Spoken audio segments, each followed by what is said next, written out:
ಬೆಂಗಳೂರು ಅಂದ ತಕ್ಷಣ ನೆನಪಾಗೋದು ಐಟಿ ಕಂಪನಿಗಳು, ಟ್ರಾಫಿಕ್ ಮತ್ತು ಬ್ಯುಸಿ ಲೈಫ್. ಆದರೆ ಇದೇ ಕಾಂಕ್ರೀಟ್ ಕಾಡಿನ ನಡುವೆ ಶತಮಾನಗಳ ಇತಿಹಾಸವಿರೋ ಪುರಾತನ ದೇವಾಲಯಗಳಿವೆ.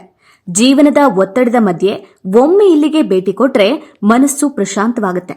ಹಾಗಾದ್ರೆ ಬೆಂಗಳೂರಿನಲ್ಲಿ ತಪ್ಪದೇ ನೋಡಬೇಕಾದ ಟಾಪ್ 10 ದೇವಸ್ಥಾನಗಳು ಯಾವುವು?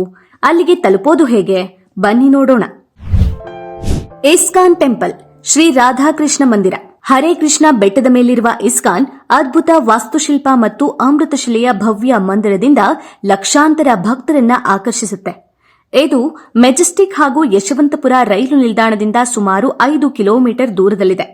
ಮೆಟ್ರೋದಲ್ಲಿ ಬರುವವರು ಗ್ರೀನ್ ಲೈನ್ನ ಮಹಾಲಕ್ಷ್ಮಿ ಅಥವಾ ಸ್ಯಾಂಡಲ್ ಸೋಪ್ ಫ್ಯಾಕ್ಟರಿ ನಿಲ್ದಾಣದಲ್ಲಿ ಇಳಿದು 10 ನಿಮಿಷ ನಡೆದು ಬರಬಹುದು. ಬಿಎಂಟಿಸಿ ಬಸ್ನಲ್ಲಿ ಬರುವವರು ಇಸ್ಕಾನ್ ಟೆಂಪಲ್ ಸ್ಟಾಪ್ನಲ್ಲೇ ಇಳಿಬಹುದು.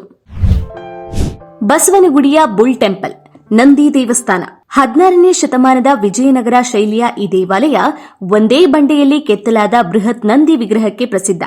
ಇಲ್ಲಿನ ಕಡಲೆಕಾಯಿ ಪರಿಷೆ ತುಂಬಾನೇ ಫೇಮಸ್. ಮೆಜೆಸ್ಟಿಕ್ನಿಂದ 6 ಕಿಲೋಮೀಟರ್ ದೂರವಿರುವ ಇದಕ್ಕೆ ಗಾಂಧಿ ಬಜಾರ್ ಅಥವಾ ಬಸವನಗುಡಿ ಪೊಲೀಸ್ ಸ್ಟೇಷನ್ ಬಸ್ ನಿಲ್ದಾಣದಿಂದ ನಡೆದೇ ಬರಬಹುದು. ಮೆಟ್ರೋದಲ್ಲಿ ಬರುವವರು ಗ್ರೀನ್ ಲೈನ್ನ ಸೌತ್ ಎಂಡ್ ಸರ್ಕಲ್ ಅಥವಾ ಆರ್ವಿ ರಸ್ತೆ ನಿಲ್ದಾಣದಲ್ಲಿ ಇಳಿದು ಆಟೋ ಮೂಲಕ ತಲುಪಬಹುದು. ರಾಗೇಗುಡ್ಡ ಶ್ರೀ ಪ್ರಸನ್ನಾಂಜನೇಯ ದೇವಸ್ಥಾನ. ಜಯನಗರದ ಬೆಟ್ಟದ ಮೇಲಿರುವ ಈ ಹನುಮಾನ್ ದೇವಾಲಯ ನಗರದ ಗದ್ದಲದ ಮಧ್ಯೆಯೂ ಅಪರೂಪದ ಶಾಂತಿ ನೀಡುತ್ತೆ.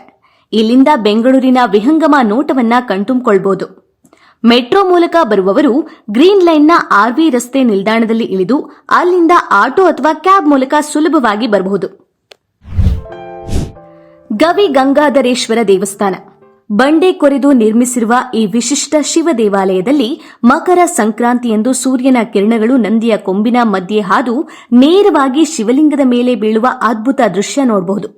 ಮೆಜೆಸ್ಟಿಕ್ನಿಂದ 4 ಕಿಲೋಮೀಟರ್ ದೂರದಲ್ಲಿದೆ.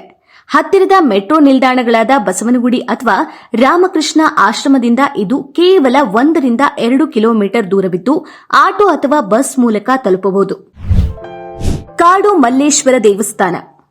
ಹಿಂದೆ ದಟ್ಟ ಕಾಡಿನ ಮಧ್ಯೆ ಇದ್ದ ಕಾರಣ ಇದಕ್ಕೆ ಕಾಡು ಮಲ್ಲೇಶ್ವರ ಎಂಬ ಹೆಸರು ಬಂದಿದೆ. 400 ವರ್ಷಗಳ ಇತಿಹಾಸವಿರುವ ಈ ದ್ರಾವಿಡ ಶೈಲಿಯ ದೇವಸ್ಥಾನದಲ್ಲಿ ಮಹಾಶಿವರಾತ್ರಿ ಸಂಭ್ರಮ ಕಣ್ತುಂಬಿಕೊಳ್ಳುವಂತಿರುತ್ತೆ. ಬಸ್ನಲ್ಲಿ ಬರುವವರು ಮಲ್ಲೇಶ್ವರಂನ 15ನೇ ಕ್ರಾಸ್ ಅಥವಾ ಸಂಪಿಗೆ ರಸ್ತೆ ಸ್ಟಾಪ್ನಲ್ಲಿ ಇಳಿದು 5 ನಿಮಿಷ ನಡಿಬೇಕು. ಮೆಟ್ರೋದಲ್ಲಿ ಬರುವವರು ಮಂತ್ರಿ ಸ್ಕ್ವೇರ್ ಸಂಪಿಗೆ ರಸ್ತೆ ನಿಲ್ದಾಣದಲ್ಲಿ ಇಳಿದು ಆಟೋ ಮೂಲಕ ಬರಬಹುದು. ಸೋಮೇಶ್ವರ ದೇವಸ್ಥಾನ, ಹಲಸೂರು. 1000 ವರ್ಷಗಳ ಇತಿಹಾಸವಿರುವ ಇದು ಬೆಂಗಳೂರಿನ ಅತ್ಯಂತ ಹಳೆಯ ಶಿವ ದೇವಾಲಯಗಳಲ್ಲಿ ಒಂದು.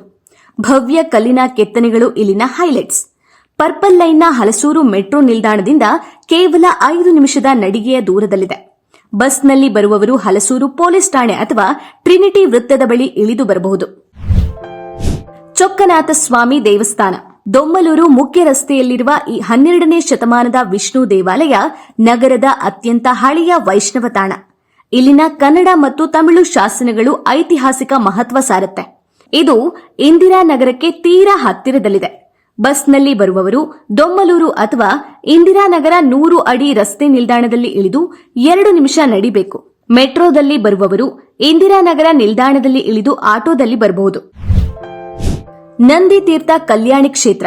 ಮಲ್ಲೇಶ್ವರಂನಲ್ಲಿರುವ ಈ ಅಪರೂಪದ ದೇವಾಲಯದಲ್ಲಿ ನಂದಿಯ ಬಾಯಿಯಿಂದ ನಿರಂತರವಾಗಿ ಹರಿಯುವ ಪವಿತ್ರ ಜಲವು ಶಿವಲಿಂಗಕ್ಕೆ ಅಭಿಷೇಕ ಮಾಡುತ್ತೆ. ಮೆಜೆಸ್ಟಿಕ್ನಿಂದ ಬರುವವರು ಮಲ್ಲೇಶ್ವರಂ 15ನೇ ಕ್ರಾಸ್ ಬಸ್ ಹತ್ತಬಹುದು.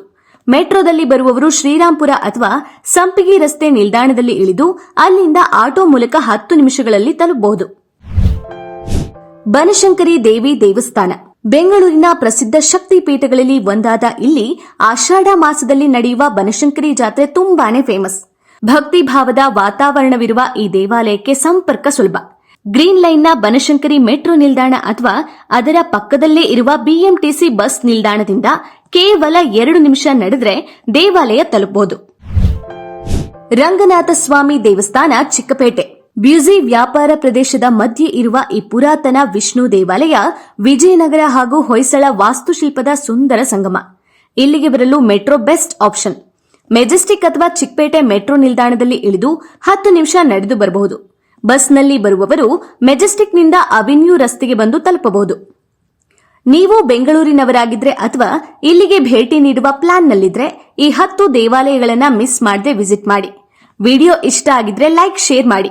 ಈ ದೇವಸ್ಥಾನಗಳಿಗೆ ನೀವು ಭೇಟಿ ನೀಡಿದ್ರೆ ನಿಮ್ಮ ಅನುಭವಗಳನ್ನ ಕಮೆಂಟ್ನಲ್ಲಿ ತಿಳಿಸಿ. ಇಂತಹ ಮತ್ತಷ್ಟು ಮಾಹಿತಿಗಾಗಿ ನಮ್ಮ ಇನ್ಫೋಟಾಪಿಕ್ ಕನ್ನಡ ಚಾನೆಲ್ನ ಈಗಲೇ ಸಬ್ಸ್ಕ್ರೈಬ್ ಮಾಡಿ. ಮುಂದಿನ ವಿಡಿಯೋದಲ್ಲಿ ಮತ್ತೆ ಸಿಗೋಣ. ಧನ್ಯವಾದಗಳು.